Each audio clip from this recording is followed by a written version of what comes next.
ৰাজ্যৰ লাখ লাখ পৰীক্ষাৰ্থীৰ বাবে জনাব বিচাৰিছো বিগ ব্ৰেকিং নিউজ। এবাৰ এডিআৰইৰ 2.0 15 ছেপ্টেম্বৰৰ পৰীক্ষাক লৈ কেইবাটাও ডাঙৰ খবৰ আহিছে যে 2 ঘণ্টাৰ পূৰ্বে পাব লাগিব পৰীক্ষা কেন্দ্ৰ।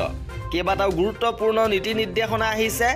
সবিশেষ খবৰৰ বাবে ভিডিঅ'টো প্ৰথমৰ পৰা শেষলৈকে চাই থাকিব। 15 ছেপ্টেম্বৰত অনুষ্ঠিত হ'ব এডিআৰইৰ 2.0 উচ্চতৰ মাধ্যমিকৰ পৰীক্ষা। তৃতীয় বৰ্গৰ এই পৰীক্ষাৰ বাবে সৰ্বমুঠ 11,23,000 প্ৰাৰ্থী অৱতীৰ্ণ হ'ব, য'ত পদৰ সংখ্যা হৈছে 3,000। অৰ্থাৎ 3,000 পদৰ বাবে এই পৰীক্ষা অনুষ্ঠিত হ'ব আৰু এটা পদৰ বিপৰীতে প্ৰাৰ্থীৰ সংখ্যা হৈছে 367। অৰ্থাৎ 367জন প্ৰাৰ্থীয়ে এটা পদৰ বাবে আবেদন কৰিছে আৰু 28খন জিলাৰ 2,305টা পৰীক্ষা কেন্দ্ৰত এই পৰীক্ষা অনুষ্ঠিত হ'ব।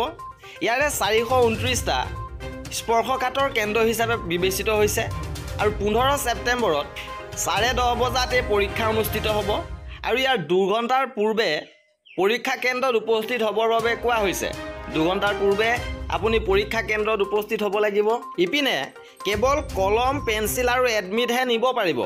আপুনি কলম, পেঞ্চিল, এডমিটৰ বাহিৰে অন্য কোনো ধৰণৰ সামগ্ৰী, পানী বটললৈকে নিষিদ্ধ ঘোষণা কৰিছে যে মোবাইল, ঘড়ী, পাৰ্চ, বেগ, পানী বটল যিকোনো ধৰণৰ সামগ্ৰী আপুনি লৈ যাব নোৱাৰিব। কেৱল এডমিট আৰু কলমহে লৈ যাব পাৰিব। কেন্দ্ৰৰ 100 মিটাৰলৈ নিষিদ্ধ আন লোকৰ প্ৰৱেশ নিষিদ্ধ কৰিছে। পৰীক্ষাত থাকিব 150টাকৈ প্ৰশ্ন আৰু সময় 3 ঘণ্টাৰ বাবে পৰীক্ষা হ'ব।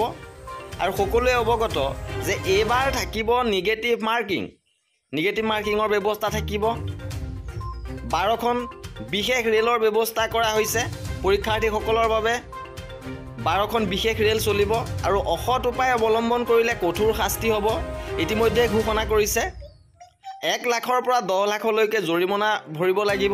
আৰু এইবাৰ পুৰুষ মহিলা উভয়ৰে বাবে সুকীয়া পৰীক্ষা কেন্দ্ৰৰ ব্যৱস্থা কৰা হৈছে। অৰ্থাৎ পুৰুষ মহিলা উভয়ৰে সুকীয়া পৰীক্ষাগৃহ থাকিব। লগতে 15 তাৰিখৰ যিসমূহ বজাৰ আছে, দেওবৰীয়া বজাৰসমূহ পিছুৱাই দিয়াৰ অনুৰোধ কৰা হৈছে। আৰু এনেধৰণে এতিয়া প্ৰশাসন সাজু হৈছে পৰীক্ষাসমূহ সুচাৰুৰূপে পৰিচালনা কৰিবৰ বাবে। আৰু লগতে কোনো জিলাত বিশেষ বাছৰ সুবিধা কৰা হৈছে জিলা প্ৰশাসনৰ ফালৰ পৰা।